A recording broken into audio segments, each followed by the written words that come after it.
સુરતમાં ફોર્મ ચકાસણી સમયે ઊભા થયેલા વાંધાઓ અને મહિલા કાર્યકર દ્વારા કરાયેલા આક્ષેપો અંગે કોંગ્રેસ પ્રમુખ વિપુલ ઉદનાવાલાએ નિવેદન આપ્યું હતું. સુરતમાં મનપાની ચૂંટણીમાં ફોર્મ ભર્યા બાદ ચકાસણી સમયે જ હોબાળો થયો હતો, જેમાં સુરત કોંગ્રેસના કેટલાક ઉમેદવારોના ફોર્મમાં વાંધા હોય જે અંગે તથા એક મહિલા કાર્યકર દ્વારા કરાયેલા આક્ષેપો અંગે સુરત શહેર કોંગ્રેસ પ્રમુખ વિપુલ ઉદનાવાલાએ મીડિયા સમક્ષ નિવેદન આપ્યું હતું અને પક્ષ તથા મોવડી મંડળના નિર્ણયથી જ કામગીરી કરાઈ હોવાનું જણાવ્યું હતું. સાંભળો શું કહે છે વિપુલ ઉદનાવાલા.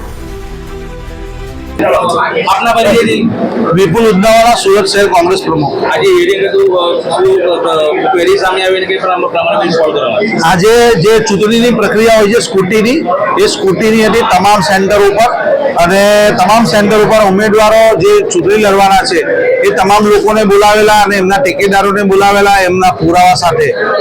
એ બધી પ્રક્રિયા સંપૂર્ણ રીતે પૂરી થઈ છે, પણ અમારા વોર્ડ નંબર 11ની એક ક્વેરી છે એ ઓન ધ ડેશ હિયરિંગ પર છે, એટલે એ પ્રક્રિયા ચાલુ છે. હમણાં એક પ્રક્રિયા પર અમે મેડમને મળવા જવાના. વોર્ડ નંબર 10ની મહિલા છે ઉમેદવાર, તેમનું ફોર્મ રદ થયું હતું અને તેમના દ્વારા તમારા પર ગંભીર આક્ષેપો લગાવવામાં આવે છે. એ બેનની લાગણી સાથે હું જોડાયેલો છું, કારણ કે જે પ્રક્રિયા હોય છે કોંગ્રેસ પાર્ટીની કે અમે મેન્ડેટ આપવા પહેલા જે તે ઉમેદવારને અમે સંપર્ક કરીએ છીએ. એ સંપર્કની અંદર એમને પૂછવામાં આવે છે, એમના પુરાવા એમની પાસે માંગવામાં આવે છે.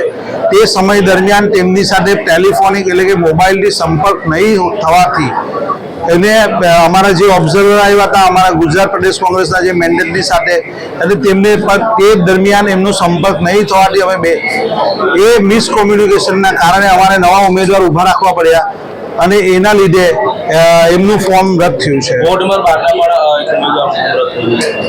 12 કોઈ પણ ફોર્મ અમારું રદ થયું નથી. 10 નંબરની અંદર અમારા ઉમેદવાર છે પ્રશાંત પરમાર, એમની સાથે છે અશોક રાઘવાની, અને ઓબીસી ઉમેદવાર છે રમીલાબેન પટેલ, અને બીજા છે મમતાબેન પરમાર.